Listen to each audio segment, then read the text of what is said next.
वरद हस्त बायजाशिरी तुम्ही ठेविता निर्धारी, तीही झाली अधिकारी केवळ तुमच्या कृपेने। मुंडगावच्या पुंडलिकाला होता जरी प्लेग झाला, तो येता दर्शनाला व्याधी दुर्धर हरली तुम्ही। सद्भक्त बापुण्याप्रती तुम्ही भेटविता रुक्मिणीपती, नाही अशक्य कोणती गोष्ट आपणा कारणे।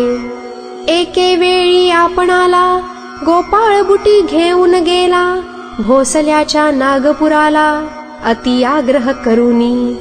गोपाळ बुटी श्रीमंत भारी, हजारो पंक्ती त्याचे घरी, उठू लागल्या वरचे वरी केवळ आपल्या प्रित्यर्थ।